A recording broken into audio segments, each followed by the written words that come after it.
कहते हैं कि जब औरत जानबूझकर किसी गलत रास्ते पर चलती है तो उसे गलत रास्ते पर चलने से कोई रोक नहीं पाता है, लेकिन जब औरत को कोई भी व्यक्ति या कोई भी हितैषी उसको रोकने की कोशिश करता है तो उसके पीछे वह चलकर खुद बर्बाद भी हो जाता है, जिसकी वजह से उसका हंसता खेलता परिवार इस तरह तबाही के रास्ते पर चल पड़ता है कि ना कोई सोच पाता है, ना कोई समझ पाता है कि आखिर इनके साथ यह कैसे हो गया। आज के घटना में सेम ऐसा ही कुछ हो गया कि जिस वजह से एक महिला ही बेरहम तरीके से इस दुनिया को छोड़कर चली जाती है। लेकिन जब लोगों के सामने सच्चाई निकल के आता है, इससे सुनने के बाद लोगों का कलेजा भी थर्रा जाता है। आज की घटना में क्या था, आज की घटना में क्या हुआ, आज की घटना की आप पूरी तह तक सच्चाई जानने के लिए इस वीडियो को आप लास्ट तक जरूर देखिएगा। नमस्कार दोस्तों, मैं प्रदीप कुमार आपको इस टेढ़ी बात चैनल पे मैं स्वागत करता हूं। दोस्तों आज की यह जो सच्ची घटना है, यह घटना सुनाने से पहले मैं आपसे एक छोटा सा रिक्वेस्ट करना चाहता हूं, क्योंकि आप अगर हमारे चैनल पर नए आए हुए हैं और पहली बार वीडियो देख रहे हैं तो एक बार जाकर आप अपने इन्हीं प्यारे हाथों से आप हमारे इस चैनल को सब्सक्राइब ज़रूर कर दीजिए, ताकि आपकी वजह से यह वीडियो ज़्यादा से ज़्यादा लोगों तक पहुंचाया जा सके। क्योंकि आज का यह जो वीडियो है काफ़ी इम्पोर्टेंट होने वाला है और आज की यह घटना भारत की राजधानी दक्षिणी पूर्वी दिल्ली पड़ता है, उसी में अमर कॉलोनी लगता है। मैं बात कर रहा हूँ 3 दिसंबर 2016 का। तो सुबह का 10 बजे का टाइम होता है। तो जो अमर कॉलोनी थाना पड़ता है, उसी थाने में एक व्यक्ति का फ़ोन आता है। वहाँ के इंस्पेक्टर होते हैं, उस फ़ोन को रिसीव करते हैं। वह व्यक्ति तुरंत ही हाँफते टाँपते करने लग जाता कि साहब, कैप्टन गौड़ जो मार्ग है, उसी मार्ग के साइड में एक नाला है, उसी नाले में एक सूटकेस पड़ा है, लेकिन उस सूटकेस में एक किसी इंसान का डेड बॉडी पड़ा हुआ है। अब यह बात जैसे ही वहाँ अमर कॉलोनी के इंस्पेक्टर सुनते हैं, तुरंत ही सहम से जाते हैं, क्योंकि मौके पर वहाँ थाना प्रभारी तो होते नहीं। तुरंत ही वहाँ के जो इंस्पेक्टर होते हैं अपनी टीम को लेते हैं और वहीं पर निकल जाते हैं। जब निकलते हैं देखते हैं कि सही में कैप्टन गौड़ मार्ग पर भीड़ लगा हुआ है। नाले के पास काफ़ी लोग इकट्ठा हो जाते हैं। इंस्पेक्टर साथ में कुछ सिपाही होते हैं। जैसे नाले के करीब जाते हैं तो झाड़ियों में देखते हैं कि वहाँ पर एक सूटकेस पड़ा हुआ है जो काले रंग का है। लेकिन जब सूटकेस को काफ़ी ध्यान से देखते हैं कि उसमें एक दाहिना हाथ होता है, वह बाहर निकला होता है, लेकिन देखने में नहीं पहचान हो पाता यह हाथ किसका है, या किसी व्यक्ति का है या महिला का है। लेकिन पुलिस उस समय बैग को निकालती है और खोलती है। तो खोलने के बाद काफ़ी लोग सहम से जाते हैं, ना बॉडी को पहचान पाते क्या महिला का है या किसी व्यक्ति का है। लोग काफ़ी सोच में पड़ जाते हैं और जब पूरे बैग को खोला जाता पता चलता है कि जो धड़ के नीचे का पूरा हिस्सा होता है, पैर और यहाँ तक कि उन्हें पूरी तरह से गायब होते हैं। पुलिस काफ़ी सोच में पड़ जाती है कि बाकी का हिस्सा जो होता है यह गया कहाँ। अब वहाँ कांस्टेबल सहित सिपाही जो होते हैं उस नाले के इर्द गिर्द काफ़ी तलाशी करते हैं, लेकिन यहाँ शरीर का दूसरा पार्ट नहीं मिलता है। पुलिस काफ़ी अचंभे में पड़ जाती है और साथ में कुछ लोगों के साथ मिलकर गठक को मशक्क़त करके वहाँ उस घटनास्थल का बारीकी से निरीक्षण करते हैं। लेकिन पुलिस के हाथ अब उस बॉडी का शिनाख्त के लिए कोई भी ऐसा प्रूफ नहीं मिलता कि आखिर इसका शिनाख्त हो पाए। तभी कुछ ही मिनट बीतता है तो वहाँ पर फोरेंसिक टीमें पहुँच जाती है और डॉग स्क्वाड की टीम भी पहुँच जाती है। लेकिन फोरेंसिक टीम जो होती है जब उस डेड बॉडी को देखती है, देखने के बाद पूरी पहचान कर लेती है कि यह किसी महिला की है। क्योंकि डेड बॉडी के दाहिने हाथ में 3 अंगूठियाँ होती हैं और गले में एक मंगलसूत्र होता है। और जब पुलिस काफ़ी ध्यान से और साथ में उस बैग को देखती है तो देखती है कि साथ में वहाँ पर एक ट्रैक सूट होता है। इससे यकीन हो जाता है कि यह बॉडी किसी महिला का है और देखने में उम्र वही लग रहा था, लगभग 42 से 45 साल के बीच होता है। पुलिस जो थी उसी समय उस महिला का फ़ोटो खींचते हैं और साथ में अपने जितने भी नज़दीकी पुलिस थाने होते हैं, साथ में ज़िले वाइज जितने भी नज़दीकी कस्बे होते हैं, समय फ़ोटो को सर्कुलेट करवा देती, ताकि अगर कोई भी महिला कहीं गुमशुदा हो, कोई महिला अपना घर छोड़कर कहीं चला गया हो, अगर पुलिस थाने में रिपोर्ट दर्ज हो, तुरंत ही इसकी सूचना वहाँ थाना इंस्पेक्टर को लग जाए और पुलिस जो थी अपनी कार्रवाई वही करना शुरू कर देती है। अब वहाँ जितने भी खड़े व्यक्ति होते हैं सब भी पूछताछ करते हैं, लेकिन उस महिला का शिनाख्त नहीं हो पाता। तुरंत पुलिस की जो टीम होती है वहीं पर आयुर्वेदिक विज्ञान संस्था होता है, उसी मोर्चरी में रखवा देती है। और दूसरे दिन इस महिला की शिनाख्त के लिए काफ़ी खबरी और साथ में पुलिस वाले भी लग जाते हैं और थाना प्रभारी भी इस केस की छानबीन के लिए काफ़ी कड़ाई से लग जाते हैं, छानबीन करना शुरू कर देते हैं। लेकिन इस महिला के बारे में पुलिस को हाथ अभी तक कोई ऐसा सुराग नहीं लगा था कि जिस वजह से इस महिला का जल्द से जल्द शिनाख्त हो पाए। लेकिन पुलिस काफ़ी मेहनत करती है। तभी 4 दिसंबर 2016 का वही दोपहर का टाइम होता है। तो उसी बीच वहाँ के जो थाना इंस्पेक्टर होते हैं अपने ही थाने में बैठे होते हैं, तो उन्हीं के पास फ़ोन आता है।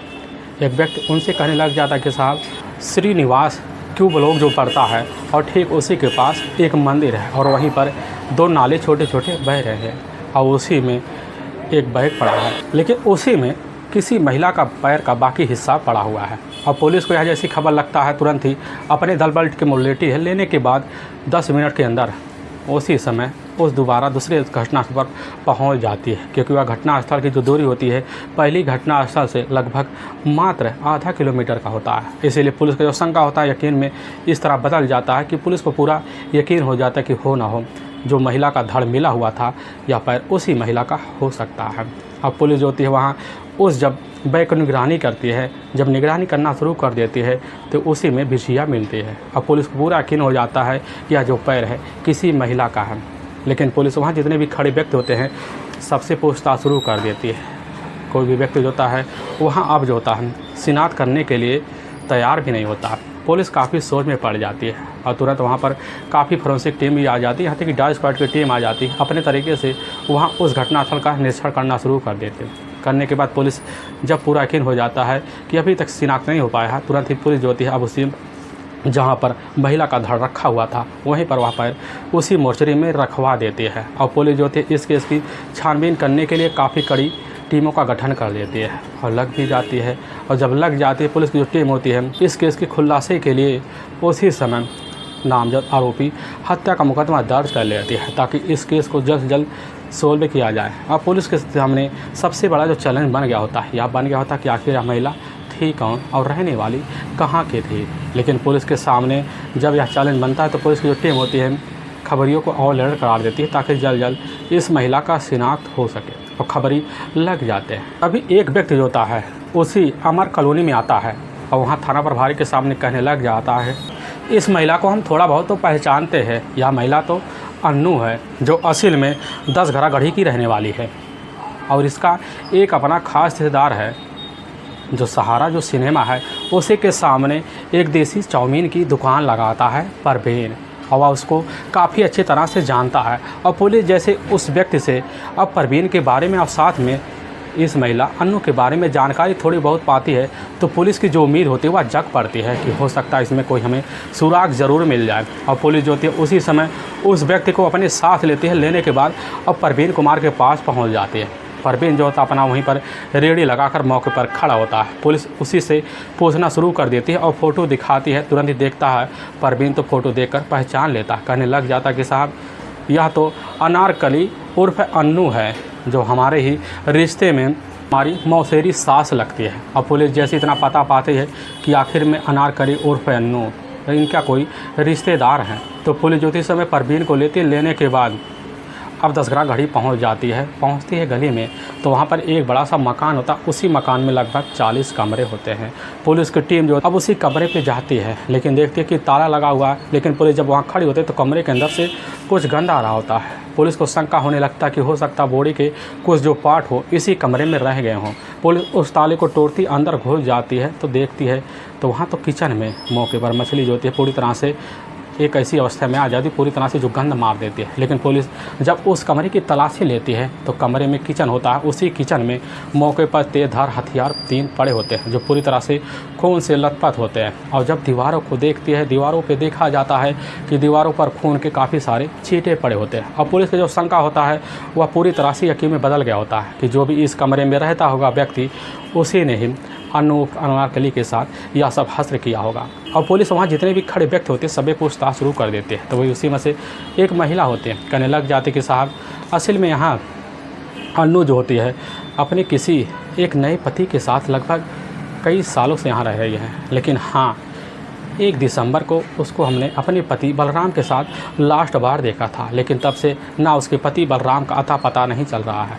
अब पुलिस जैसे उस महिला के द्वारा बलराम के बारे में इतना पता पाती है, पुलिस को जो शंका होता है अब पूरा यकीन में बदल गया होता है कि हो ना हो बलराम ही इधर जो होता है अन्नू का ही कातिल है। इसीलिए पुलिस की टीम उसी समय अपने से बड़े अधिकारी को अलर्ट कर देती कि जल्द जल्द इधर बलराम को अपने कस्टडी में लिया जाकर। अब पुलिस जो थी बलराम को कस्टडी में लेने के लिए उसी दिन से लग जाती है, लेकिन पुलिस की टीम इधर जो होता है परवीन से ही अब अन्नू का मोबाइल नंबर लेते हैं। लेने के बाद उसके मोबाइल नंबर का पूरा CDR डिटेल निकाला जाता है, लेकिन जब CDR डिटेल निकाला जाता है उसी में कई अनजान नंबर निकलते हैं। लेकिन जब पुलिस उनके बारे में जांच पड़ताल करती है, पता लगता है कई ऑटो वाले हैं और कई जो होते हैं वहीं आसपास के रहने वाले व्यक्ति हैं। लेकिन जब पुलिस उनसे पूछताछ करती है, लेकिन पुलिस के हाथ अन्नू के बारे में कुछ और अता पता नहीं लगता। लेकिन पुलिस के पास में जो सबसे बड़ा चैलेंज बन गया होता है वह बलराम को जल्द जल्द अपने कस्टडी में लेने का। इसीलिए पुलिस अब खबरियों को अलर्ट कर देती है, और जब खबरियों को अलर्ट करती है तो खबरी काफ़ी ज़्यादा मेहनत भी करते हैं, और उनका जो मेहनत होता है वह रंग भी ला जाता है।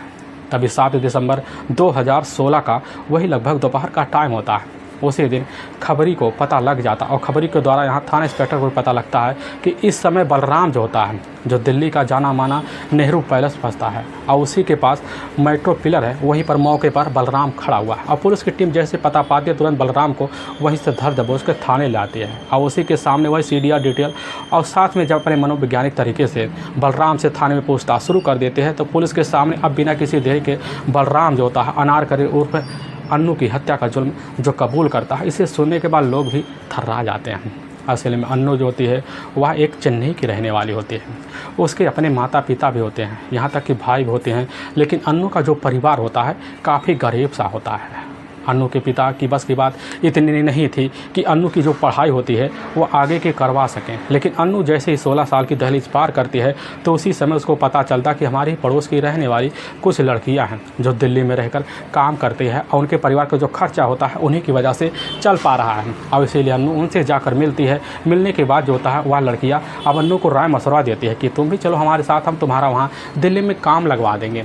अब अन्नू उर्फ अनारकली यह बात उन लड़कियों से सुनती है, तुरंत अपने पिता से जाकर बात करती है। अन्नू के जो पिता होते हैं उस समय अपनी बच्ची की बात मान लेते हैं, और अन्नू जो होती है वहाँ से उन्हीं लड़कियों के साथ अब दिल्ली चली आती है। लेकिन जब दिल्ली आती है तो आने के बाद उन्हीं लड़कियों के साथ उन्हीं के कमरे में रहना शुरू कर देते हैं, और उन्हीं की मदद से ही वह लोग उस समय झाड़ू पोछा का काम इधर अन्नू को पकड़वा देते हैं। जब अन्नू पकड़ लेते धीरे धीरे बड़ी कोठी का सहारा भी पकड़ लेते हैं, और धीरे धीरे अन्नू के पास ठीक ठाक पैसे आने शुरू हो जाते हैं। और लेकिन जब पैसे आने लगते हैं तो अन्नू भी सोच समझ लेती अब तो हमारे शौक धीरे धीरे इससे पूरे हो जाएंगे, और इसी बीच अन्नू की जो दहलीज होती है जवानी का वह उस समय पार होना शुरू हो जाती है। और जब पार होने लगती है तो उसी बीच अन्नू के नखरे भी बढ़ जाते हैं, यहाँ तक अन्नू की खूबसूरती भी बढ़ना शुरू हो जाता है। और इस तरह बढ़ने लगता है कि अन्नू जब जिस गली में निकलती उस गली के लड़के जो होते हैं अन्नू के ऊपर निगाह एक एक टक लगाकर खड़े हो जाते हैं। अन्नू भी अपने आप को कुछ समझ बैठते हैं, लेकिन इसी बीच अन्नू की मुलाकात जो होता है उसी के ही जहाँ पर रह रही होती है वहीं का रहने वाला होता है दुर्रक्कन, जो मौके पर एक प्राइवेट कंपनी में दुर्रक्कन जॉब किया करता था। लेकिन जब अन्नू से मुलाकात करता है तो एक ही नज़र में देखकर अन्नू की खूबसूरती एकदम दीवाना सा हो पड़ता है। अन्नू से जब दोस्ती का हाथ बढ़ाता है तो अन्नू से कह देता कि हम तुम्हारे इलाके चेन्नई के रहने वाले हैं। अन्नू यह बात सुनती है, सुनने के बाद उसके दिल में तसल्ली होती है, चलो हमारे इलाके का कोई रहने वाला व्यक्ति तो हमारा सहारा बन गया, क्योंकि प्रदेश में अगर कोई भी अनजान व्यक्ति मिलता है अपने इलाके तो आदमी को बड़ी तसल्ली मिलती है। ठीक अन्नू को भी वैसे लगने लगता है। लेकिन इधर अब जो होता है दुर्रक्कन और साथ में अन्नू के बीच इतनी करीबी बन जाती है कि दोनों के बीच धीरे धीरे प्रेम प्रसंग चालू हो जाता है, और प्रेम प्रसंग का सिलसिला इस तरह बढ़ने लगता है कि दोनों जो होते हैं एक दिन साथ जीने मरने की कसमें भी खा लेते हैं। लेकिन इसकी जो खबर होता है इधर अनारकली के जो घर वाले होते हैं उनको भी पता चल जाता है। लेकिन अनारकली के घर वाले जब अनारकली से पूछते हैं तो अनारकली तुरंत ही तड़ातड़ जवाब देना शुरू कर देती है, कहने लग जाते कि हम शादी करेंगे तो दुर्रक्कन से करेंगे। यह बात उसके घर परिवार वाले भी मान लेते हैं, और इधर जो होता अन्नू और साथ में दुर्रक्कन दोनों मिलकर बेहतर तरीके से अपनी शादी भी कर लेते हैं। लेकिन जब शादी करते हैं तो अपनी ज़िंदगी काफ़ी बेहतर तरीके से बिताना शुरू कर देते हैं।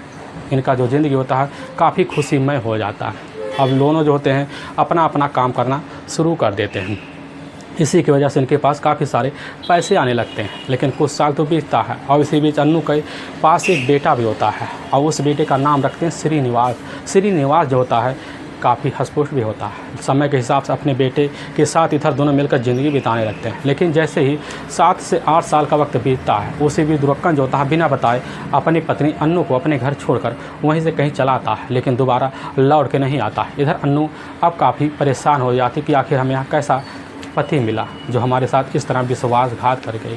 अन्नू को काफ़ी ठेस पहुंचता है, लेकिन अपनी ज़िंदगी कैसे न तैसे रहकर अपने घर में जीने लगती है और अपने घर में रहकर अपने जो था परिवार के सहित कैसे न तैसे गुजारा करते हैं। लेकिन कुछ वक्त बीतता है तो उसी बीच अन्नू की मुलाकात जो होता है वह जाकर बलराम से हो जाता है। बलराम जो होता है जिसकी उम्र लगभग वही 26 साल के पास होता है और अन्नू की उम्र होता है उस समय 24 से 25 साल के बीच होता है। लेकिन जैसे ही बलराम इधर अन्नू को देखता है, देखने के बाद उसकी मजबूरी समझ लेता है, लेकिन उसकी खूबसूरती देखकर बलराम भी उससे तुरंत ही प्रेम प्रसंग कर पड़ता है और प्रेम प्रसंग का जो सिलसिला होता है बेहतर तरीके से दोनों के बीच चलने लग जाता है। और जब चलने लग जाता है दोनों एक जीने मरने की कस्में भी खा लेते हैं। लेकिन तभी अनारकली उर्फ अन्नू को पता चलता है कि असल में बलराम जो होता है यह उड़ीसा का ही केंद्रपाड़ा का रहने वाला है, लेकिन इसकी तो ऑलरेडी शादी हुई पड़ी है और साथ में इसके 2 बच्चे भी हैं और जिसमें एक बेटा और एक बेटी भी है और अपने बच्चे और अपनी पत्नी से हर महीने मिलने तो आया जाया करता था।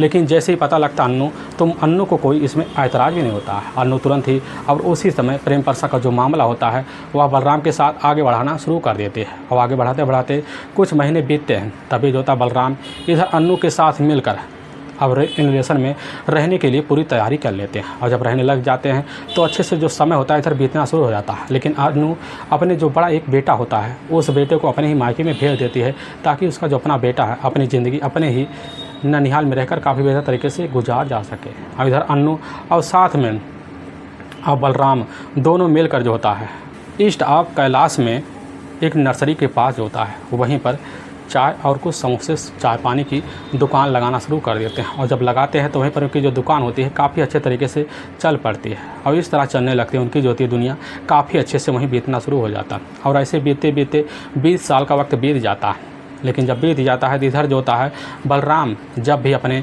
परिवार और अपनी पत्नी से मिलने के लिए उड़ीसा चला जाता तो वहाँ उड़ीसा लगभग 1-2 महीने का वक्त भी जाता और इधर अन्नू जो होती है उसी टी स्टॉल पर बैठकर अपने यहाँ जो होता है दुकान चलाना शुरू कर देते हैं। लेकिन उसी टी स्टॉल पर काफ़ी व्यक्तियों का आना जाना होता है। लेकिन उसी में से 2 ऑटो वाले होते हैं जो धीरे धीरे ऑटो वाले अन्नू के इतना करीब आ जाते हैं कि अन्नू से जो होता है तुरंत ही संबंध बना लेते हैं और यह संबंध का जो सिलसिला होता है अन्नू के साथ चलने लगता है। लेकिन जब अन्नू के साथ चलने लगता है तो इधर बलराम जब भी अपने घर आता तो अन्नू का जो रवैया होता है काफ़ी अलग होता है। अपने घर में जाता तो अन्नू तुरंत ही उससे काफ़ी बेतड़ा प्रभाव करती है, जिसकी वजह से बलराम उसके ऊपर शंका जाहिर कर देता है। लेकिन जब रात का टाइम आता बलराम अन्नू के पास सोने के लिए जाता तो अन्नू उस समय नखरे दिखाना शुरू कर देते हैं और इसलिए बलराम के मन में और शंका बढ़ जाता है कि हो सकता है हमारी पत्नी का कहीं और दिल बहल गया हो और इसीलिए पता लगाने के लिए काफ़ी कोशिश करता है। और जब कोशिश करता उसको पता चल जाता है अपने हित व्यवहारी से कि अन्नू का अपने इलाके रहने वाले 2 ऑटो ड्राइवर है उन्हीं के साथ संबंध चल रहा है और इस बात की भनक जैसे लगता आकर अन्नू से पहुँच बैठता है। लेकिन अन्नू जो होती उस समय बेधड़क जवाब देना शुरू कर देती, कहने लग जाती है कि आज तक तुमने हमें पकड़ा, क्या किसी ने तुम्हारे कानों में इस बात को अगर जो भरा है तो वह तुम्हारा और हमारा एकदम पूरा सा ज़िंदगी बर्बाद करने पर तुला हुआ है। बलराम यह बात सुनता है, सुनने के बाद जो होता है इधर अनारकली की बात पर विश्वास कर लेता है। लेकिन उसके मन में तो शंका बैठ जाता है। अन्नू को नंगे हाथ पकड़ने के लिए पूरी फिराक में बैठा रहता है। तभी एक दिन शाम का टाइम होता है, जैसे अपने दुकान पे जाता तो कहीं मार्केट चला जाता। अन्नू जो होती है दुकान से अपने घर पे आ जाती है, अपने घर में एक ऑटो ड्राइवर के साथ वही रिश्ता रखना शुरू कर देती है। और बलराम जैसे दरवाजे पर पहुँचता है तो देखता कि दरवाज़ा तो उस समय अंदर से बंद है, लेकिन दरवाजे के अंदर एक होल होता है। उसी होल में से आँख से देख लेता है तो अन्नू जो होती है उसी ऑटो ड्राइवर के साथ रिश्ता रख रही होती हैं। लेकिन वह डायरेक्ट पकड़ने की वजह तुरंत ही उसी मोबाइल पर फ़ोन कर देता है। तब अन्नू जो होती मोबाइल पर नंबर देखती है बलराम का, तुरंत ही मोबाइल स्विच ऑफ कर लेती है और बलराम दरवाज़ों को पीटना शुरू कर देता। अन्नू दरवाज़ा तो लगभग 5 मिनट बाद खोलती है। दोनों की एक अवस्था में देखता है, देखने के बाद वहाँ ऑटो ड्राइवर तुरंत ही फरार हो जाता है। अन्नू का बलराम वहीं काफ़ी ज़ोरों से पहले पिटाई करता है, लेकिन जब अन्नू का पिटाई करता अन्नू जो होती तुरंत ही तेज तर्रार खड़ी हो जाती है। बलराम से कहने लग जाती है कि आज के बाद तुम हमें छूना नहीं, आखिर तुम हमारे होते कौन, हमें पिटाई करने वाले, हम अपनी ज़िंदगी चाहे जैसे जी सकते हैं। यह बात बलराम सुनता, उसको ऐसे लगता है कि हमारे पैरों नीचे से ज़मीन से खिसक गई। ना उसको सुझाई कुछ देता है, ना कुछ वह समझ पाता है कि अन्नू आज अब बोल क्या रही है। अन्नू कहने लग जाती है कि बस हमारी और तुम्हारी ज़रूरत थी, अब इसी ज़रूरत के बीच तुम हमारे साथ लगभग 20 साल से रिलेशन में रहे अब इसके बाद अपनी ज़िंदगी हम चाहे जैसे दे, इससे तुम्हें कुछ लेना देना नहीं। आज के बाद अगर हाथ उठाए तो तुम्हारे लिए अच्छा नहीं होगा। बलराम यह बात सुनता, सुनने के बाद ना कुछ सोच पाता ना कुछ समझ पाता। अन्नू को काफ़ी प्यार से समझाता है, लेकिन अन्नू अपने बात पे अड़ जाती है। और लेकिन उसी दिन से अन्नू जो थे पी धड़क अपने ही घर में किसी को भी लाना शुरू कर देती है। अब यह रिश्ता अन्नू का अपने घर में चलना शुरू हो जाता है। अब बलराम को यह बात पसंद नहीं होता। अब बलराम काफ़ी ज़्यादा हैरान और परेशान हो जाता, सोचने लग जाता कि आखिर जिसके लिए अपनी पूरी दुनिया हमने इस तरह तबाह किया और जिसके लिए अपनी बीवी बच्चों को छोड़कर यहाँ आकर गुजारा कर रहे हैं, और उसी ने हमारी ज़िंदगी के साथ खिलवाड़ किया। और उसी दिन बलराम या हमेशा के लिए अन्नू को रास्ते से हटाने के लिए प्लान बना लेता है। और उसी प्लान के तहत काफ़ी बार सोच समझता है। जब सोच समझता है तो उसके दिमाग में